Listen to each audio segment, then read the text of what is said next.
अगर विक्रम के माँ बाप को हम पर शक हो गया तो क्या होगा? Relax Urvashi, relax. बैठो, अरे बैठो ना, बैठो।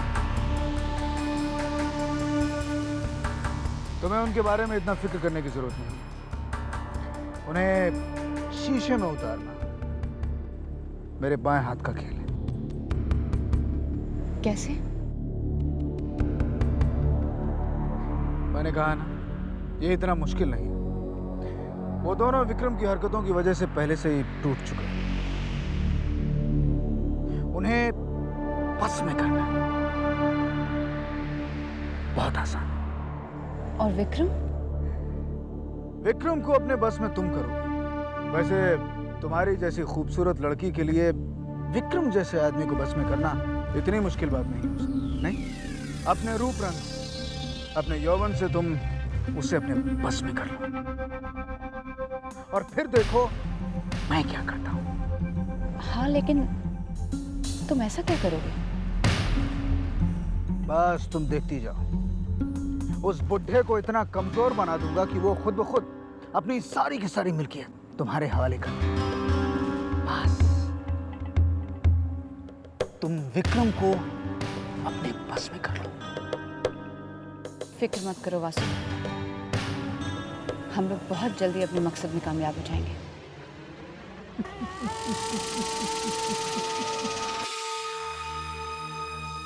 मैंने हर गलती के लिए विक्रम को दोषी ठहराया, लेकिन मुझे आज एहसास हुआ कि गलती मेरी थी। मैंने विक्रम को प्यार से समझाने की बजाय हमेशा उसे बद्दुआएं दी। मेरी ही वजह से विक्रम गलत राहों में भटक गया। आप खुद को क्यों दोष दे रहे हैं? सिर्फ आप अकेले ही जिम्मेदार नहीं हैं विक्रम की इस हालत के लिए। माँ जी, बाबूजी, माँ जी, कहीं आपको ऐसा तो नहीं लगता कि जो कुछ विक्रम के साथ हो रहा है उसका जिम्मेदार मैं हूं? अरे मैं उसे अपना छोटा भाई समझता हूं माँ जी, और वो आज मुझ पर इल्जाम लगा रहा है। माँ जी, आप खुद ही सोचिए, क्या मैं विक्रम के साथ ऐसा कर सकता हूँ? बोलिए माँ जी। बाबूजी, मैं जानता हूँ कि पहले मुझसे कुछ गलतियां हुई हैं, लेकिन अब मैं बदल गया हूँ बाबूजी, मैं सच कहता हूँ। हाँ बाबूजी, और मैं ये भी जानता हूँ कि विक्रम की आंखों की वजह से आप दोनों पर क्या गुजर रही है। हाँ बेटा, ऐसा लगता है जैसे सारी दुनिया में अंधेरा छा गया है। पता नहीं क्या होगा। अरे सब ठीक होगा माँ जी, मैं आपकी तकलीफ समझता हूँ, लेकिन इस तरह से हिम्मत हारने से कुछ नहीं होगा माँ जी। मैं तो कहता हूँ कि जब तक विक्रम पूरी तरह से ठीक नहीं हो जाता, तब तक घर और कारोबार की जो जिम्मेदारी है वो गायत्री को सौंप दीजिए। अरे मेरा तो मानना है कि वो पहले की तरह अपनी जिम्मेदारी बखूबी निभाएगी। तुम ठीक कह रहे हो बेटा। मैं कल ही वकील से मिलके गायत्री को पावर ऑफ अटॉर्नी दे देता हूं। बहुत बहुत धन्यवाद भाजी। अब मैं पूरी तरह से निश्चित हूं कि इस घर की जो बागडोर है वो सही हाथों में रहेगी।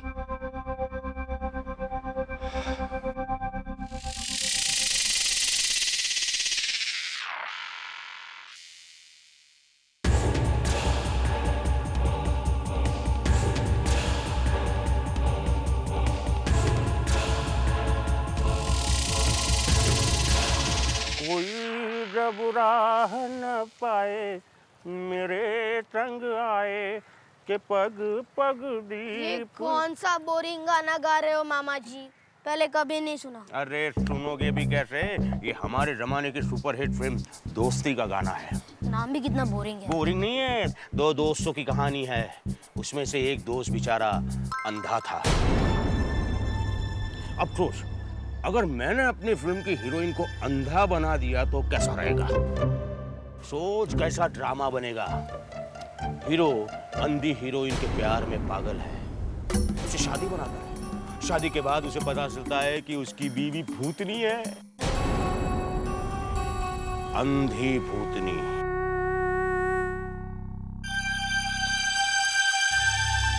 मामा जी एक मिनट, वो पौधा गिर जाएगा। गिर जाए तो गिर जाने दो, मुझे किसी चीज की परवाह नहीं है।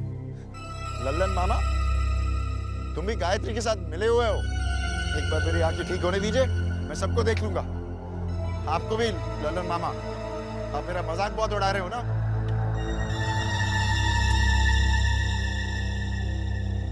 अरे अरे भांजे भांजे मेरी बात।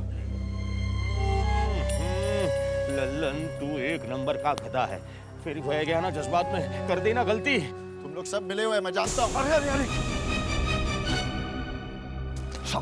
संभाल संभाल के बेटा, अगर चोट लग जाती।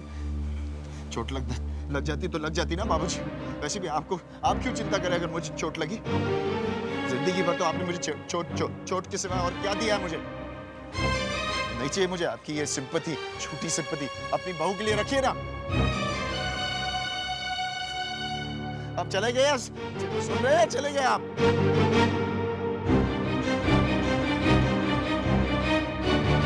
हे देवी माँ, मुझसे अब विक्रम की ये हालत नहीं देखी जाती। उसके इल्जाम अब कांटे बनकर चुभते हैं।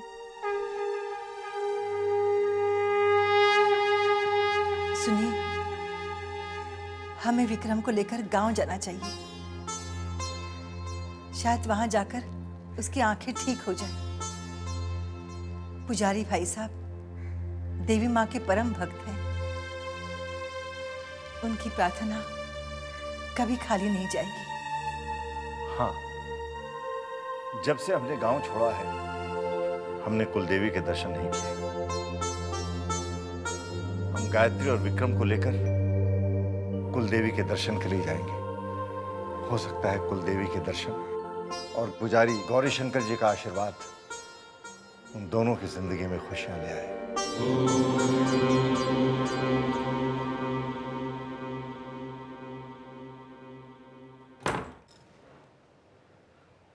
विक्रम, इस तरह अंधेरे में क्यों बैठे हो? मजाक कर रही हो क्या तुम मेरे साथ? कैसी बेहुदा सवाल पूछते हो तुम? अंधे को क्या फर्क पड़ता है, अंधेरा हो या उजाला? जाओ ना तुम यहां से। नाराज क्यों हो रहे?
यही मौका है, मुझे विक्रम के करीब जाने की कोशिश करनी होगी, क्योंकि वासु और मेरे मकसद के लिए ये बहुत जरूरी है।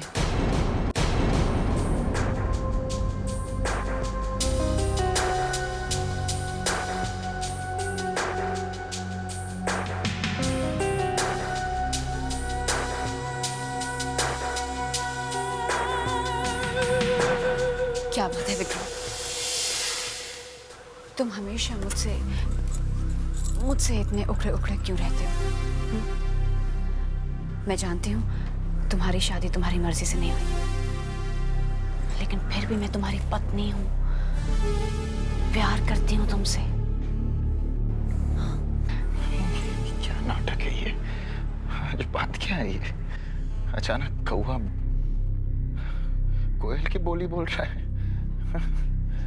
जरूर तुम्हारी कोई चाल है इसमें। पता चल जाएगा, मुझे पता चल जाएगा।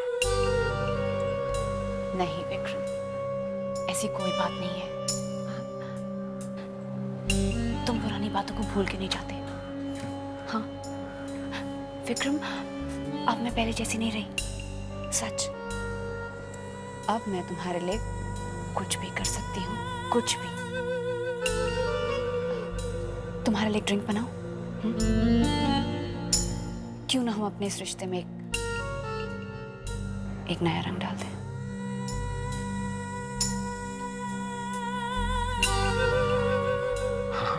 क्यों नहीं, ऑफ कोर्स। हाँ जरूर। मैं अभी तुम्हारे लिए ड्रिंक बना के लेके आती हूँ। Okay thanks, that will be really nice.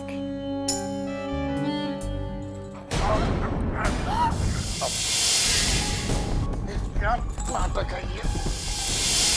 बोल क्या नाटक? बोल क्या नाटक है तेरा? छोड़ो मुझे विक्रम, छोड़ो। बोल नहीं तो तेरा गला यहीं फोड़ दूंगा मैं। बोल बताओ तुम हो गए। बोल विक्रम छोड़ो मुझे। नहीं छोड़ूंगा। बोल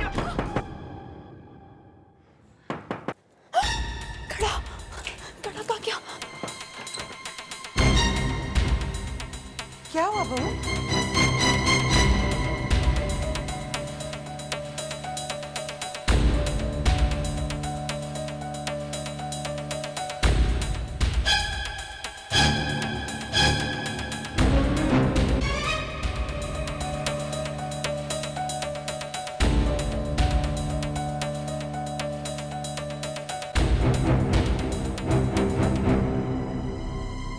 क्या हुआ बहू?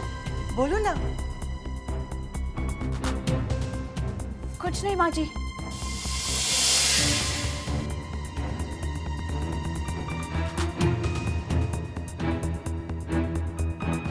बेटी, मैं तुम्हारी माँ की तरह, बताओ ना क्या हुआ?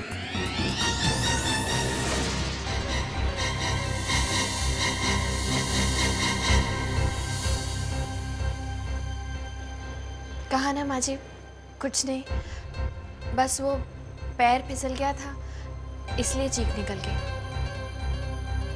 और कोई बात नहीं।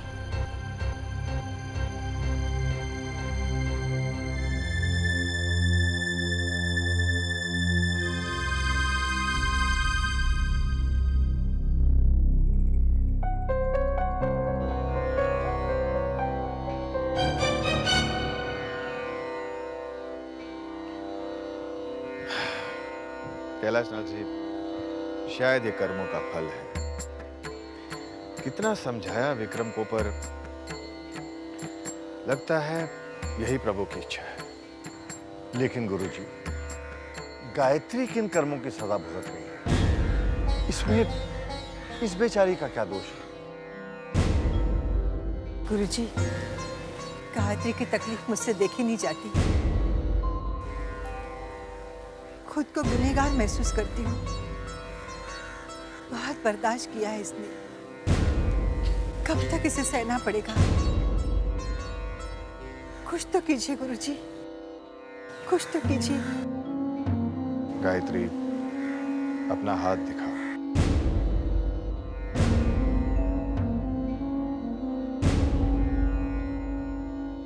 दिखाओ बेटी।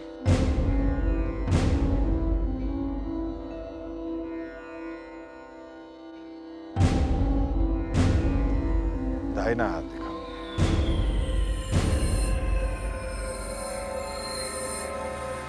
हाँ बेटी, गुरुजी कह रहे तो दिखाओ ना।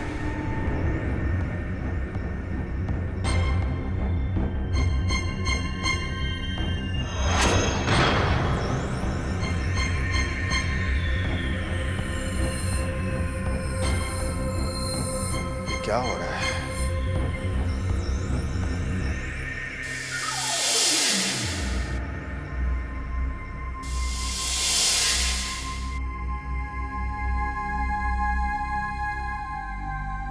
कड़ा तुम्हें किसने दिया गायत्री? पता नहीं गुरुजी, जब मुझे होश आया तो ये कड़ा मेरे हाथ में ही था। ये कड़ा उतार दो गायत्री।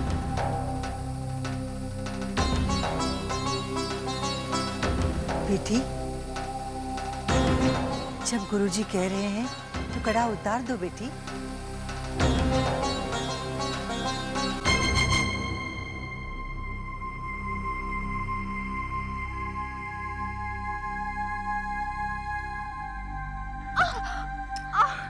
लाओ बेटी, मैं कोशिश करती हूँ।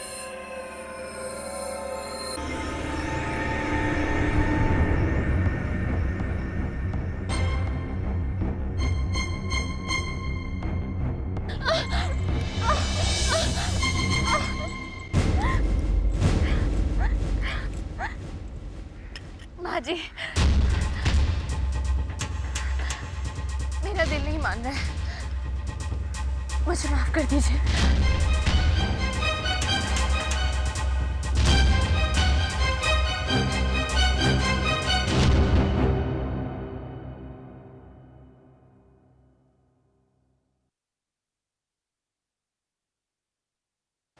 कैलाशनाथ जी, गायत्री को यह कड़ा उतारना होगा।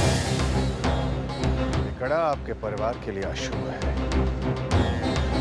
आपके परिवार पर आई विपत्ति का इस कड़े के साथ में गहरा संबंध है। मुझे लगता है इसके उतरते ही सब ठीक हो जाएगा। गुरुजी, मैं खुद गायत्री से बात करूंगा।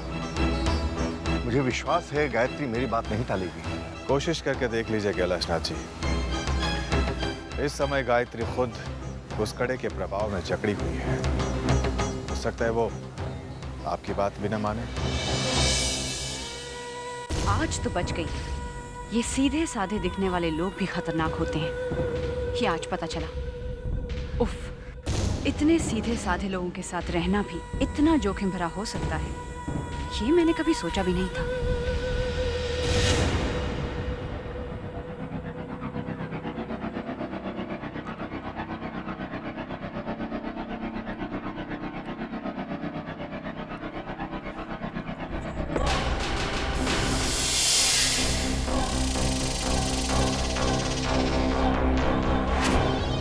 आज के बाद ये हरकत मेरे साथ नहीं करना।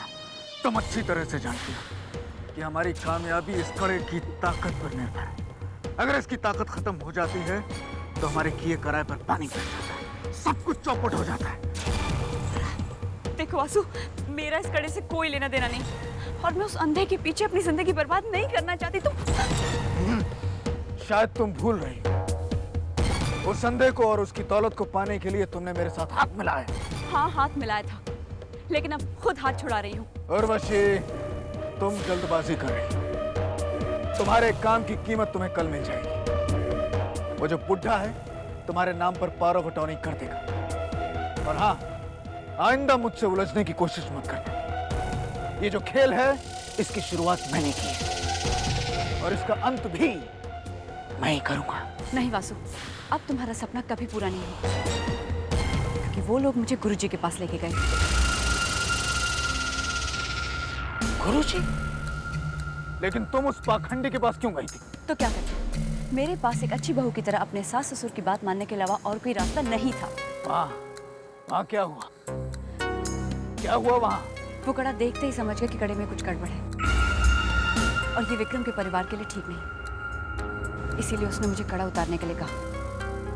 ओह, मतलब कि ये कैलाशनाथ तुम्हें ये कड़ा पहनकर कोई भी शुभ काम करने नहीं देगा। वो गुरुजी का परम भक्त है, उसका अंधा भक्त।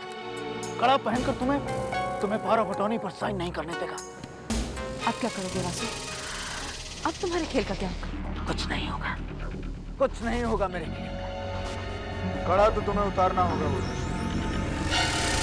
ये उन लोगों के सामने साबित करना बहुत जरूरी है कि ये कड़ा उनके परिवार के लिए अशुभ नहीं बल्कि शुभ है, और यही वासु इच्छा है।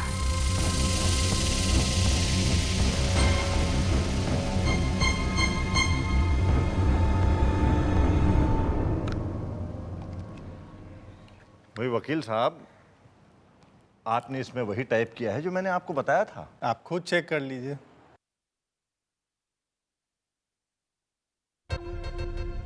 अक्षय, बेटा जरा अपनी गाय मामी को बुला लाओ। जी नाना जी।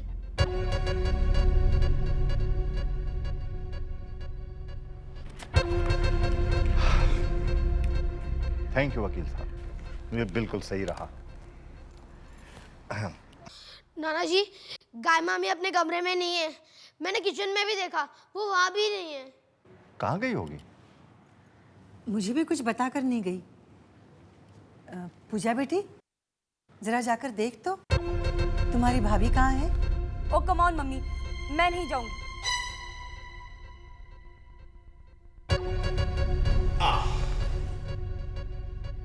लो, आ गई आपकी लाडली बहू। अब खुद ही पूछ लीजिए कहाँ गई थी। बेटी, कहाँ गई थी तुम? माँ जी, मैं वो लॉन में माली से नए पौधे लगवा रही थी। आओ बेटी, यहाँ बैठो। बैठ।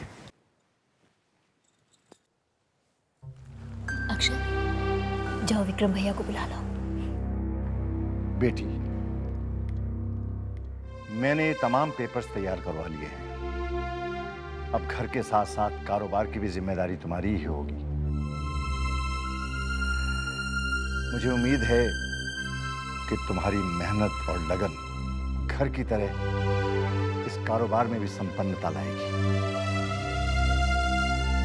लो, यहां साइन करो।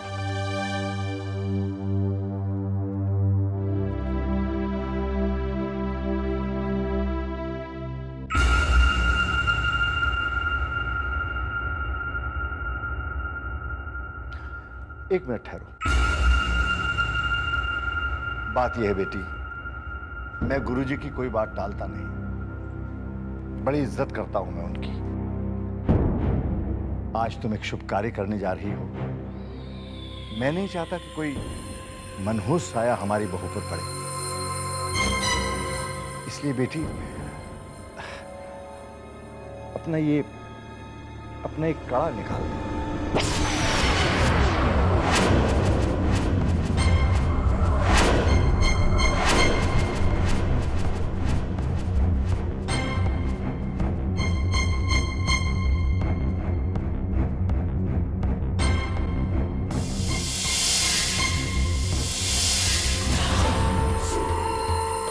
हे महाशक्तिशाली, मुझे शक्ति दो। इस धरती पर आपके जन्म की तरफ ये पहला कदम है। कारोबार पर कब्जा करने के बाद विक्रम उर्वशी की मुट्ठी में होगा।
अब 10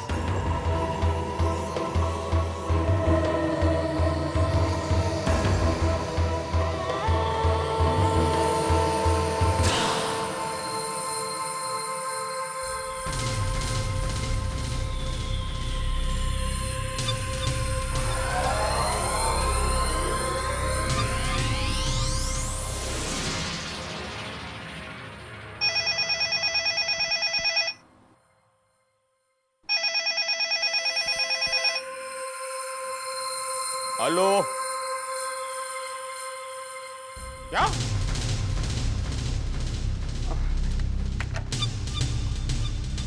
जीजा जी, हमारा जो फॉरेन का कंसाइनमेंट था वो रिजेक्ट हो गया है।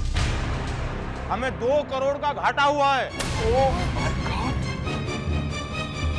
मेरी ताकत खत्म हो रही है। मैं इस भ्रम को बस कुछ ही पलों के लिए बनाए रख सकता हूं।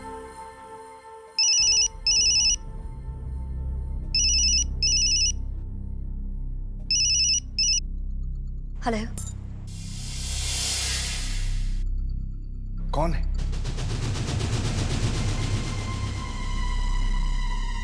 व्हाट? कौन है? कौन है कविता? वो जो हमारा गुजरात वाला प्लांट है, उसके बॉयलर में ब्लास्ट हो गया। कुछ लोग झुलस गए हैं। ओह बाबूजी, ये अचानक क्या हो गया? एक के बाद एक हमारा नुकसान होने लगा। कहीं ऐसा तो नहीं कि ये कड़ा अशुभ नहीं बल्कि शुभ हो, कि इसे उतारते ही हमारा नुकसान होने लगा? कविता, जी भैया। इधर आराम से। तुमने मुझे बुलाया था, अक्षय आया था, क्या हुआ? भैया वो हमारा जो गुजरात वाला प्लांट है उसके आंखें जल रही है, यहाँ से कुछ आ रहा है, मेरी आंख।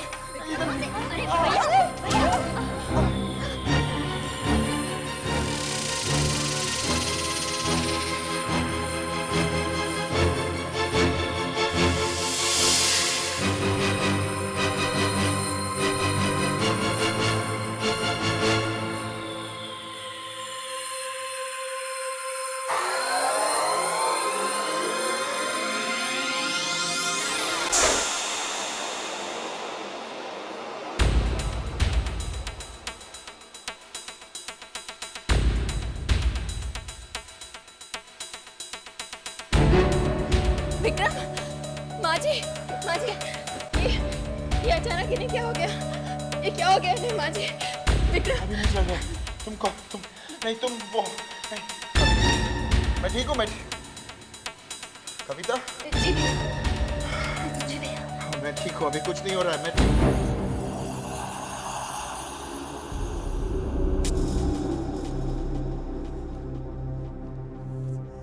समझ में नहीं आ रहा है आखिर इस घर में हो क्या रहा है। पहले विक्रम की आंखें चली गई, फिर कारोबार में नुकसान, और अब ऐसा लगता है जैसे परेशानियां चारों तरफ से एक साथ हम पर टूट पड़ी हों। समझ में नहीं आता देवी माँ की इच्छा क्या है। कहीं वासु की बात सच तो नहीं? जिस कड़े को हम अशुभ और मनहूस मान रहे थे वो हमारे लिए शुभ हो। शायद उसी कड़े की वजह से हमारी बहू की उस हादसे से जान बची हो।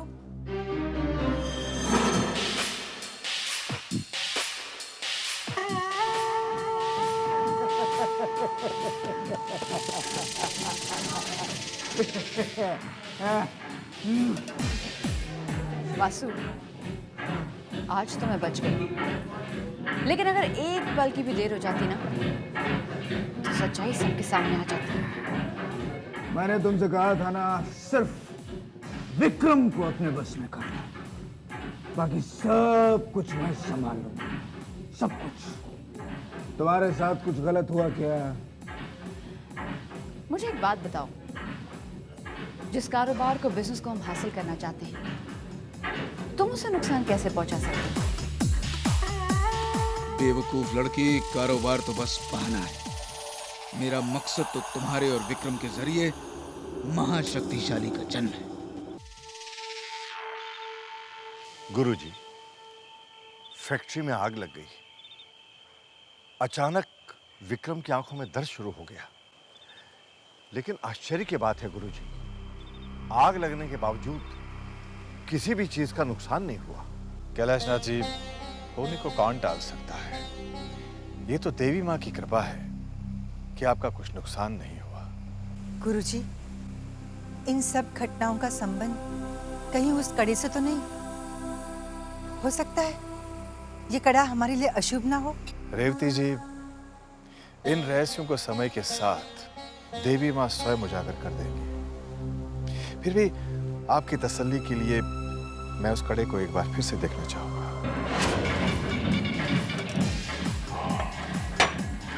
वासु, अगर उन लोगों ने मुझे वो कड़ा फिर से उतारने को कहा तो मैं क्या करूंगी? तुम्हें वो लोग ऐसा करने के लिए हरगिज नहीं कहेंगे। गुरुजी, हो सकता है ये मेरे मन का वहम हो, लेकिन मैं नहीं चाहती कि गायत्री वो कड़ा उतारे। मन में अनर्थ की आशंका होती है। मैं समझ सकता हूँ रेवती जी, पर आप चिंता न कीजिए। गायत्री को वो कड़ा उतारने की कोई आवश्यकता नहीं। मैं उस कड़े को वैसे ही देख लूंगा। तो ठीक है, कुल देवी के दर्शन के बाद हम गायत्री को यहीं ले आएंगे। तो अब आज्ञा दीजिए गुरुजी। कैलाशनाथ जी, आपने वसीयत वैसी बनवाई है ना जैसा मैंने कहा था? जी हाँ गुरुजी, मैंने उसमें रत्ती भर भी परिवर्तन नहीं किया।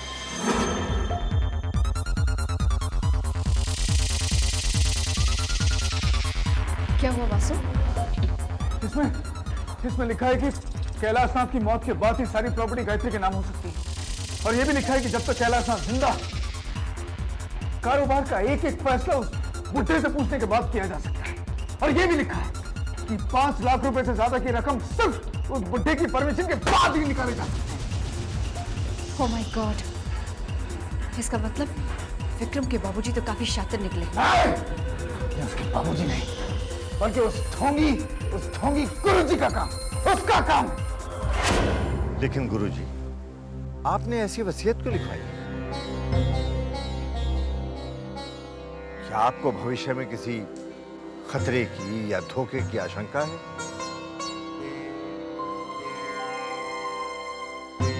कैलाशनाथ जी, भविष्य तो समय की परतों में छुपा रहता है, पर वर्तमान तो हम देख सकते हैं। इसलिए भविष्य की चिंता करने से अच्छा है हम अपने वर्तमान को सुनिश्चित कर दें। कैलाशनाथ शर्मा, ये तूने ठीक नहीं किया। भविष्य के चक्कर में अपने वर्तमान को खराब कर दिया। इसकी कीमत तुझे चुकानी पड़ेगी कैलाशनाथ शर्मा। आपकी कुर्ती। बाबूजी, आपका दूध। माँ जी, आप कहीं जा रही हैं? रेवती, तुमने बहू को बताया नहीं? अरे हाँ बेटी, मैं तुम्हें बताना ही भूल गई। हम लोग कल कुलदेवी के दर्शन के लिए गांव जा रहे हैं। जाओ, तुम भी फटाफट तैयार हो जाओ। अपने और विक्रम की पैकिंग कर लो, वरना कल सुबह जाने में देर हो जाएगी। जी ठीक है माँ जी। बेटी, मैं जानती हूँ इस घर में तुम्हें वो मान और सुख कभी नहीं मिला, और उसके जिम्मेदार मैं हूँ। आप ऐसा क्यों कह रही हैं माँ जी? यही सच है बेटी। तुम्हारी सुखी जीवन के लिए हम लोग कुलदेवी के दर्शन के लिए जा रहे हैं। बेटी, हमारी कुलदेवी के मंदिर के पुजारी मेरे बचपन के दोस्त हैं। देवी माँ के बड़े अनन्य भक्त हैं वो। अब तो इन परेशानियों से निकलने का रास्ता वही बताएंगे। देवी माँ पर भरोसा कीजिए, सब कुछ ठीक हो जाएगा। बेटी, हमें गुरुजी के पास भी जाना है।